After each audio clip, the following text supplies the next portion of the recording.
So now George Floyd, Breonna Taylor, all this stuff's happening. I'm riots in the streets. I'm sitting over here going, okay, can it get any worse? What next? And then I was just laying in my bed one night and I was like, I can't be quiet anymore, because until white folk rise up with the black folk as humanity, screw this whole black white thing, as humanity. Spiritual awakening is just the beginning. Spiritual actualization is the evolution. I am Will Rucker, and this is Spiritual Actualization. Let's get into it. All right. Well, Rudy, thank you again for taking some time this morning to just chat and have this candid conversation. I really respect your viewpoints and the contribution that you've made to my life personally. So when I've been throwing around this topic, I was like, who can I have that can really speak to this in a way that is edifying, but also challenging? And I was like, Rudy's the man. So Edifying and challenging. That's who I am. Yes, indeed. So you are still in, is it Redwood, California, or what's your location? Humboldt County. So it's okay. up by Eureka, California. So it's Northern Cal. But Redwood would be a great description. If you look outside my windows, redwoods everywhere. So Okay, that's where I got the Redwood Park from. Yeah, cool. So what have you been up to? What are you doing now? And then we'll kind of get into our talk. Well, I'm a full-time dad to a puppy of 19 weeks. Beautiful. Little French bulldog named Raphael. And other than that, since COVID, I don't know if you knew or not, but my back injury resurfaced in November. And No, I didn't know that. Yeah, so I've been fighting with doctors. Well, not really fighting with them, but going to doctors and having MRIs, and I'm in the process of just looking for some help with that area. But I haven't been able to work since November. Wow. So I've been under shelter in place since November. Yeah. So it's been. But you prepared in advance. That's all. I was just at cruising altitude, and there you guys were still taking off. But what that has done is that has afforded me the opportunity to do a lot of reading, to do some writing, and I've learned not to become too focused on the success of what I write and what I post, or even the quantity of what I write and what I post. And just recently, I don't know if you want this in video or not, but just recently, I have discovered that my shift spiritually is probably going to be much more along the lines of social action, social justice, and getting involved in those things. I've come across a few guys that are, the former preachers, former pastors, former whatever, that have left that to just to do more social justice work, which kind of gave me the permission slip to go, you know what, I can start being vocal about the things that I believe in the LGBTQ community. As of late, I have become very vocal, at least by social media and whatnot, because there's not a whole lot of face-to-face on equal rights, justice, and that's just kind of my focus. And I think I'm scaring the hell out of a lot of people, because I am not my words are not the same narrative that we have been taught since we were in kindergarten. Things about history, about slavery, about the indigenous people, who I am, partly indigenous, what's happening, all that, and that white narrative is not coming out of my mouth anymore. Yeah. And so, and then comes the name calling, libtard and communist and badges of honor. In my point, badges of honor. It's like, ooh, somebody called me a libtard. I might get a patch, put it right here. Right. But your shirt is absolutely phenomenal. I'm just noticing, like, that is it. Ally AF. I love it.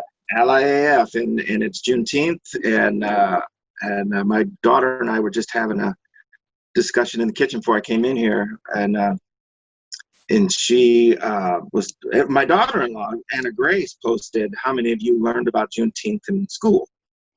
And, you know, everybody was like, I didn't learn about that till I was 20, 25. Well, I was 53 before I learned about it.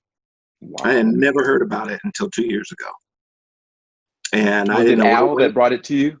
It was Al. Yeah. It's the first time I heard the word Juneteenth. Yeah. And I was like, okay, is this some sort of, you know, way that Black folk say things? You know? Right. What's Juneteenth? I'm like, oh, I'm not hip to this slang. What are we talking Yeah. about? You know, and yeah, Al explained it all to me, and I was livid.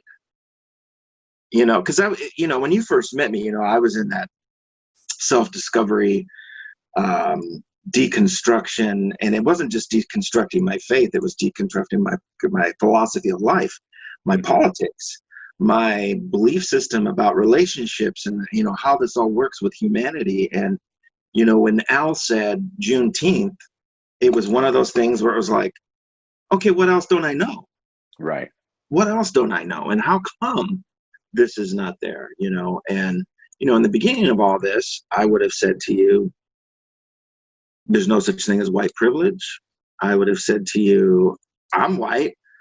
I have no privilege. I've had to work. I'm poor. I don't have a savings account.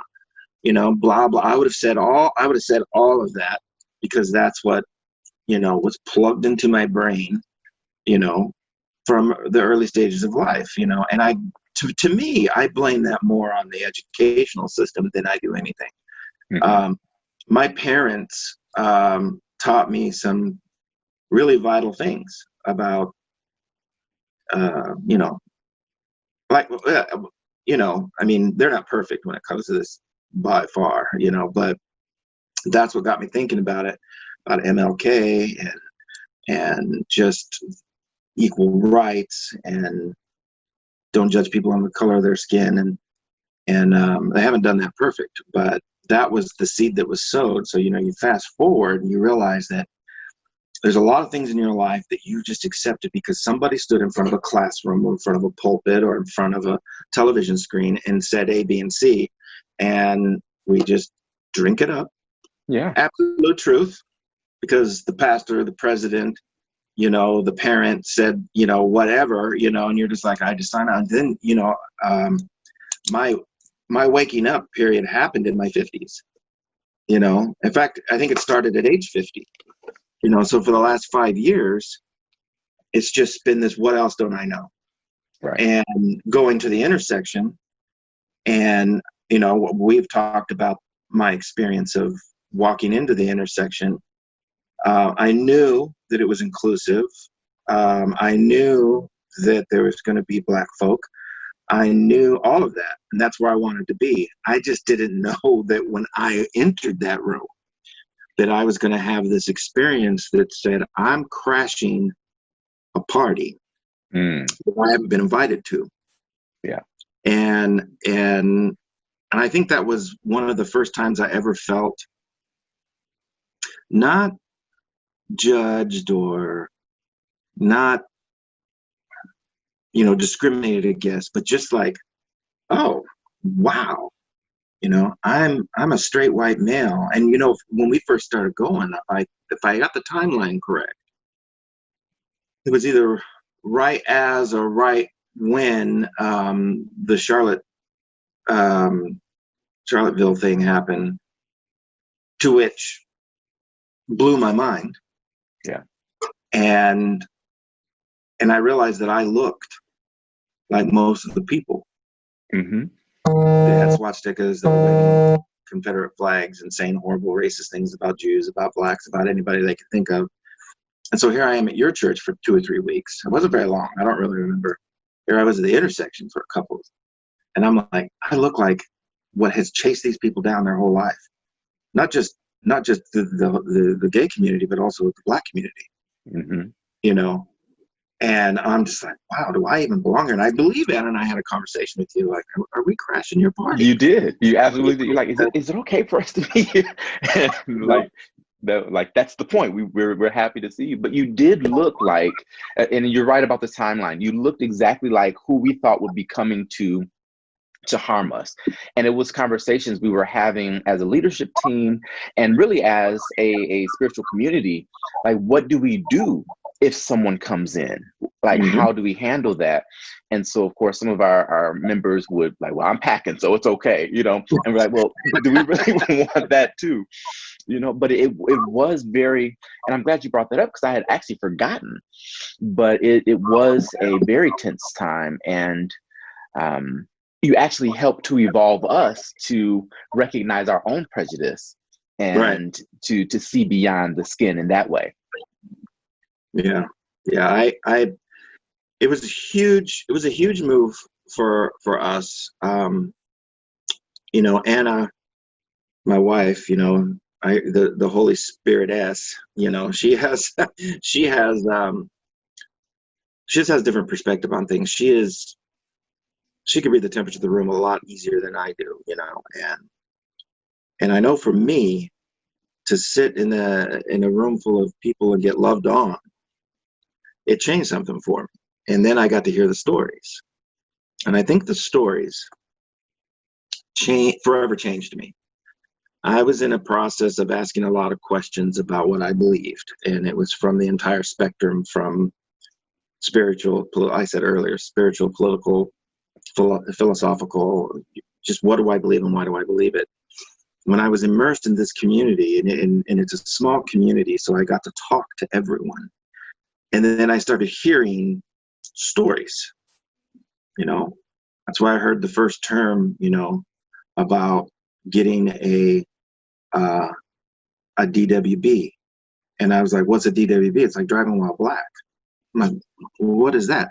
Then I started hearing the stories about being pulled over, you know, didn't you just recently have something like that happen to you? Was it you? It wasn't me, no.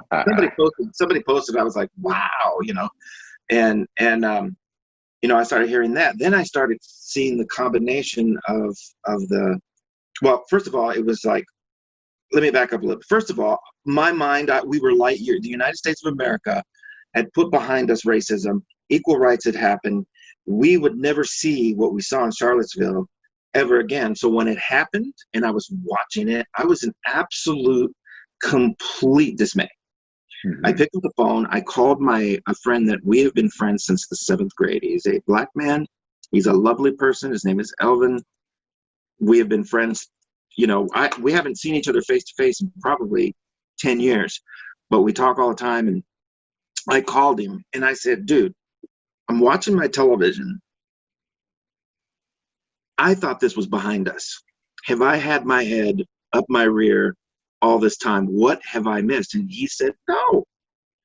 This is, you just see life from your narrative of what you've taught. You've never seen this before. And he's like, are you waking up? And I said, I'm not waking. I feel like I fell asleep and I'm in a bad dream. You know, and he was like, imagine what we feel like. And I was just like, and I was like, again, what else don't I know? So then I started hearing the stories from people, from Al, and I don't remember, everybody's told me a story about, you know, racial profiling and being thrown to the ground, you know, and all this stuff. And then I saw the next layer to the group of people that I so much admired was that they weren't just African-American black men and women, they were also LGBT. So now they've got this double jeopardy coming at them. If they don't hate you because you're black, they're going to hate you because you're gay. And if they find out you're gay and you're black, then the hate increases. It's a whole nother ball game. A whole nother ball game. Yeah. And I'm sitting there as a white straight male going, what? We allow this? Right. Like how? Yeah. What? You know, and it just forced me to educate myself. Not to mention that my oldest daughter is been a light in a dark place because she was way ahead of the curve for us. So I would have conversations with her. This is before I met you guys. And I would have conversations with her and she would call me out and I would hang up the phone and I'd be like, I'm a racist. I am so racist. What is wrong? You know, then I'd have another conversation, and I'd go home and well, now I'm a sexist. I'm a racist and I'm a sexist. And then I'm Right. homophobic. You know, I mean, it was just, she would just challenge me on my narrative, what I was taught, what I was supposed to think. And, you know, and all of a sudden things like gay jokes, black jokes, they didn't work for me. It just, I was so offensive. I was so offended, you know. I was working in this one place in Vegas, and this experience happened to me. And this was after we met. I may have told you this story, but you know, I worked at a real small little division of a bus company where we transported mostly senior citizens. And I don't know. I mean, there was 15, 20 drivers. I can't really remember, but majority of the crew was black. And this guy hired on, and white dude, decent dude. I got along with him really well. And they promoted right after he hired. He'd been there a couple of weeks, and then they promoted one of the other drivers to a different position, black lady. And I was like, oh, that's cool. I didn't think anything about it. So we're leaving work, and I said, oh, he says, did you hear about so-and-so and her promotion? I said, yeah. I said, she's good for it. I've known her for a while. She's good. He goes, you know, we need to start promoting some more white people in here. And I'm telling you, it pissed me off so bad. I was so offended that he thought it was okay to say that to me. Yeah. You know? And I looked at him and I said that to him. I said, now what makes you think that you can say something like that to me? Because what do you mean? I go, what makes you think that I would be okay with that racist comment? Because what you're telling me is that this black woman isn't supposed to be in management because she's black, and you're also saying that that should be a position for a white person. He's like, that's not what I meant. And I was like, bullshit, that's exactly what you just said to me. I said, what made you think you could say that to me? He says, well, because you're white and you have tattoos. And I just assumed what? That I'm the KKK? You assume that I'm a racist? You know, I was so angry. If he wasn't so big, I would have hit him.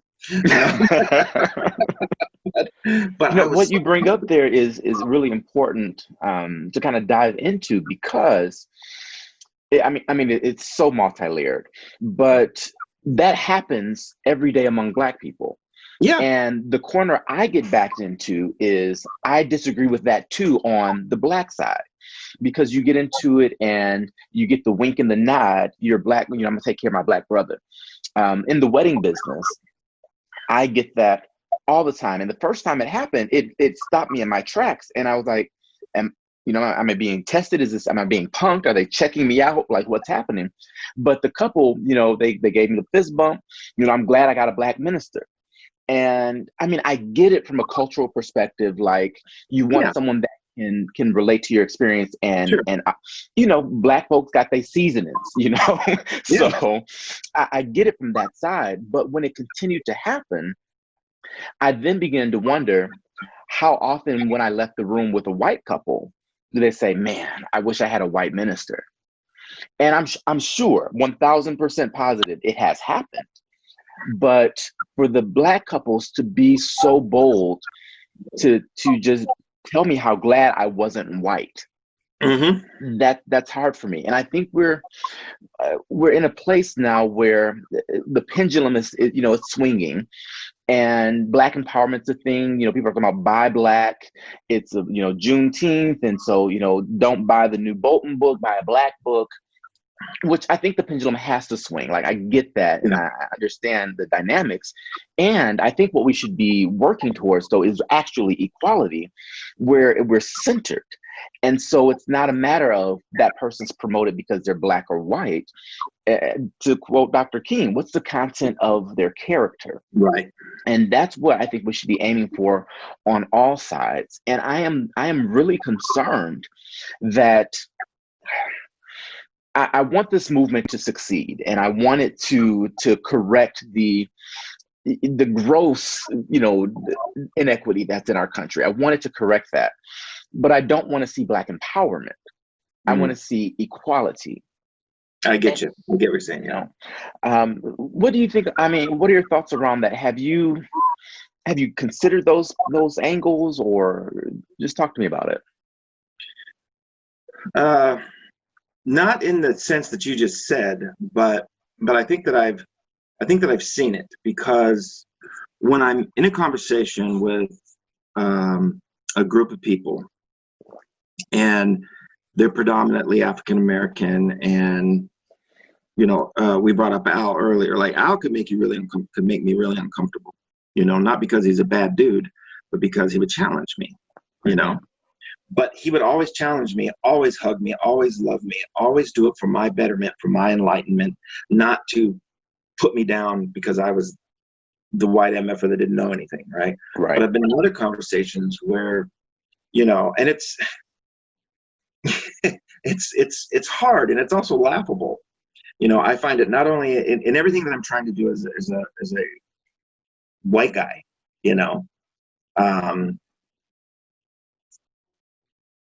it's like, hi guys, I'm your friend. I'm like the nerdy little kid that comes into this group or enters a conversation, and you can always tell the ones that are like looking at you down the end of their nose, like, yeah, you don't belong here, and that's cool. I get it, but it's a horrible feeling, because I'm like, listen, I have something to say. I'm on your side. I'm with you. But there's just that whole thing where it's like, we don't need another white person. I had a Black guy tell me, I don't need another white person to try to help me and ease the white guilt. And I said, well, first of all, I don't have any white guilt. He said, because I got nothing to be guilty about. I said, I've already cleansed my closet, but it's like, I've been told that. And I get it. How does that make you feel when you hear that? Well, you feel defeated, because you're trying so hard to do the right thing, to bend the narrative, break the narrative, but it made me, there was a couple of those experiences in the beginning where I realized that I wasn't doing it for the right reason. I wanted to be different, but I also wanted to be a hero. Look at me. Yeah. I love the gay people. I love all races. I love all religions. Aren't I cool and progressive, And I realized that, you know what? And that's from another narrative in the religious church world as a minister, where you're trying to be relevant and impactful and have influence, to chase. That's a whole nother thing, which is bathed in the white narrative, Yeah. And so I had to like check myself and go, what am I really doing? Am I really an ally to these people, or am I just trying to profit, not necessarily monetarily, but with a reputation, so I could feel good about myself? That's rough. Yeah. That's called self-awareness. And self-awareness can be really a bitch sometimes, because then you realize, oh, I'm still the racist. I'm still doing it, and it's just like, I wish I could just open up my head and just wash all that stuff out, because it keeps coming up, it's like, oh man. I remember one day I was driving, and there was a homeless dude, and I said something to one of the passengers as I was driving a bus. I said, look at that crackhead. And as the words came out of my mouth, I was like, this is not who I want to be. But then I opened the floodgates up to hear some of the most horrible speech of people. And I was like, I started that, Anyway, I don't know why I said that. It just came to mind. But, Well, I think it's important to pause there and recognize that sometimes we say things that no longer align with who we really are. right. But they're just residual history. You know, they're the habit that we've gained. Crackhead's a great one. Junkie's another one. Even in my own family, we refer to those that have suffered from addiction as junkies. Oh yeah, you know, your uncle such and such was a junkie. That is so. I'm in public health. Like, we don't use that term. But even, and as I'm saying this to you, I still haven't corrected the family on that. Yeah. You know, and I have medical doctors in my family, you know, so we all know better, but it's still one of those things that's just the language that we have used. Yeah. And so I think that it's important that we extend each other grace to make these mistakes. I am so against this cancel culture. And, you know, I've got my Starbucks right here. This is a fresh cup, you know, and it's because I'm not canceling Starbucks for a mistake. Yeah. And, you know, on my timeline, folks are like, oh, yeah, I stopped going when they kicked those 2 black men out. And I'm like, so they're not allowed. They took a whole day to address their mistake. They're not trying to continue making the mistake. They will continue to, and we all make missteps. Like, it's going to continue to happen, but that's not their goal. That's not their aim. So when the Black Lives Matter piece came, they're like, see, they didn't even learn the lesson. Neither did you. Like, you still make the same mistakes over and over. So what if we canceled you for a mistake you made 10 years ago? Right. It's all of that I'm processing, and really, I do carry the weight, and I try to release it to, you know, to God or the universe or whatever you want to call it. But by the same token, I recognize that that's me. And so I should feel the weight of this, and I should be moved to action. And I do have a responsibility to ensure that others are aware. One person commented on one of my posts, like, well, you know, why do you have to teach people? Everyone should learn on their own. You know, that it's their own journey. I'm like, yes, it's their own journey. And we got to a Matrix reference. And I'm like, well, you know, Neo had Morpheus. He was the one, but he still needed Morpheus to get him there.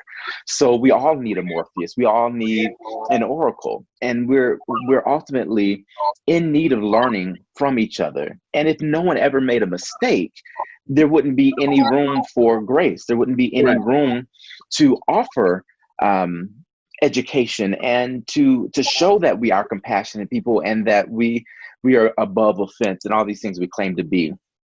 I want to move to the subject of allyship. And with that, what I am preaching now is that there's no such thing as an ally. Mm-hmm. You are as equally vested in this issue as I am, even if you're not Black, even if you're not trans, even if you're not whatever it may be, because we're one humanity. And what happens to one of us happens to all of us. Again, to go back to Dr. King, injustice anywhere is a threat to justice everywhere.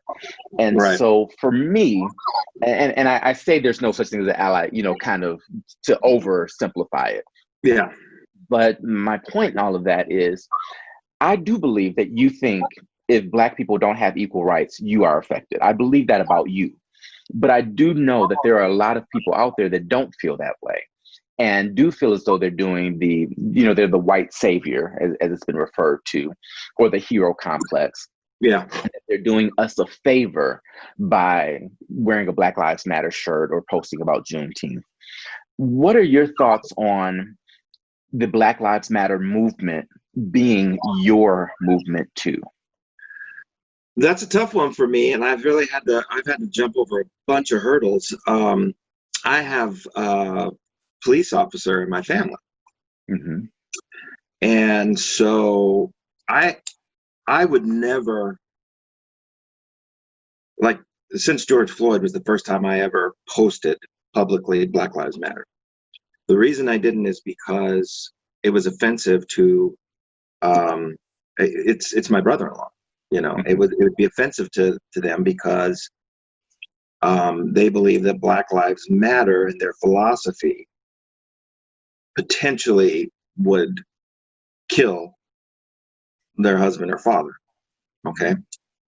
And if you remember a few years back, there was some of that, you know, senseless killings of police officers sitting in their car and whatever.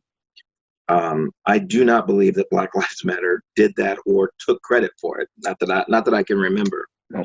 You know, and so, but on that side of the argument, I have been very quiet about it. When I saw a grown man being kneeled on, crying for his mama, that snapped something in me. And I was like, you know what? This is a human being being murdered by another human being. And I've said this for a while. I said, racism and this BS is a humanity problem. Not a white problem, a black problem, blue problem. This is a humanity problem, and humanity needs to rise up and needs to say, this is enough. You know, we don't need more white people doing it. We just need humanity to rise up and go, enough's enough. You know, so now we go forward. Now we've got riots in the streets and stuff's happening all over the place because of the senseless death of George Floyd and Breonna Taylor and others, you know, and we see the senseless thing. And now it's like, oh, humanity's rising up. Not what I thought it was going to look like. Not sure I had an idea of what it was going to look like, but I'm like, now humanity rises up. And I got into a conversation with a person I've known for a long time, and white dude. He could be in my home any day. I would kiss him on the cheek. I would greet him with brotherly love. We could go out and have burgers. But when he started to condemn the actions of the protesters and the riots and all the stuff that was happening from a white narrative, upper middle class narrative, I said to him, and well, he was furious with me. And this is what I said, and it's not anything you haven't heard before. I just said, when they said yes, boss, and whispered, no one listened. When they marched in the streets in the 60s, no one listened. Since in the last 10 years, even with Black Lives Matters, they've been shouting, they've been saying, listen, don't kill us anymore, treat us with equal. No one listens. So now they throw a brick through your window to get your attention, and you're still pissed off. When Kaepernick kneeled, we turned that into some racist act of anti-patriotism, disrespect for the flag, and all that kind of stuff. And it's this thing that we do as a community or a nation. Why is it that we can't just look and see this horrific act that's happening to a people group of the human race? And what do? We deflect. I'm kneeling because I'm sick and tired of my people being killed by law enforcement. So I'm going to kneel respectfully, just to make a point. Deflect, disrespect the flag, disrespect the armed forces, disrespect veterans who gave their lives, disrespect this, and they deflect and they deflect. They did it with George Floyd. George Floyd was a criminal. Breonna Taylor shouldn't have been asleep in her own bed. I don't know what to say. You know, all this stuff's there, and so as me sitting watching it, knowing that you or Jay or Tashia or any of these people, D, all these people that I've met,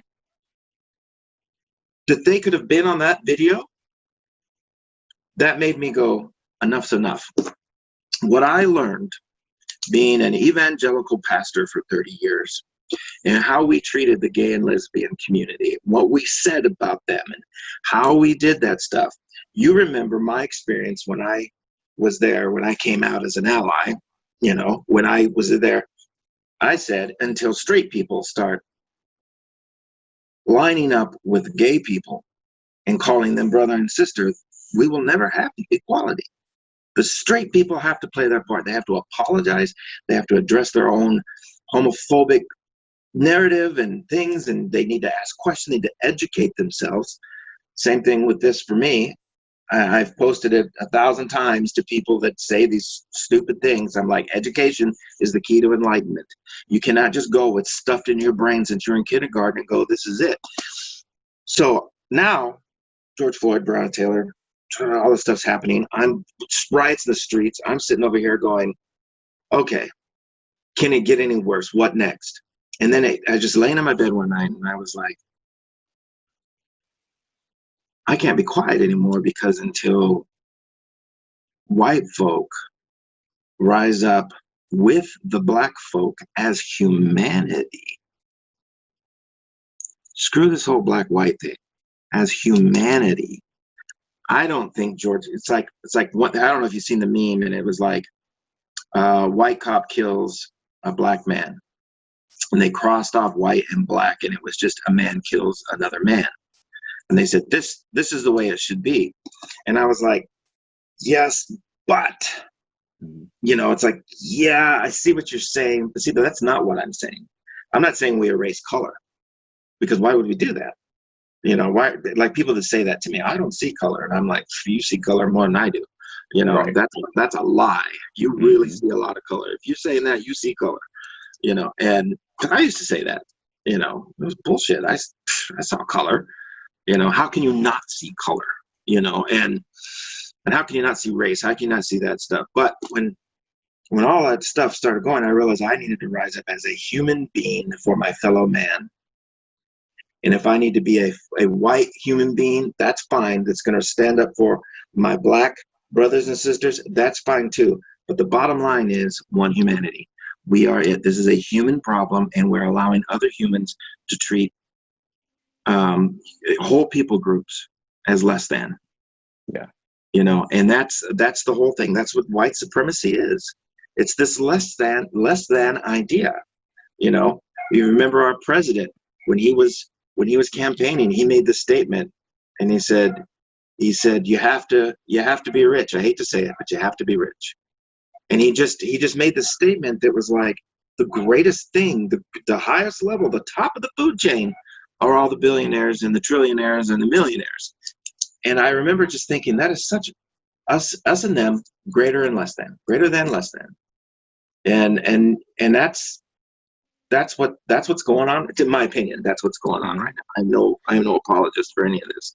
I'm just saying what I think, And so the reason that a cop can kneel on the neck of another human being and take his life is because there was no respect. There was no respect for human life. Yeah. Because of the color of his skin. I think you nail an important point in two instances there. The fact that he was kneeling on him that way. And you mentioned, George was a criminal and all of that. And then with the Colin Kaepernick thing, you heard, well, he should be grateful to have a job. He gets paid millions of dollars, and he should be grateful. They should just be grateful that they can do this. It really boils down to the fact that we have been conditioned to see Black people as less than human. Yeah. It's codified in, the I believe it's in the Constitution, one of the amendments or something like that, the 3/5 compromise. I'm not as well versed on it as I probably should be, and I'm learning every day. But I mean, it literally said Blacks are only 3/5, for counting purposes. But I think the 3/5 was generous, because the mentality in that was they're not even really human at all.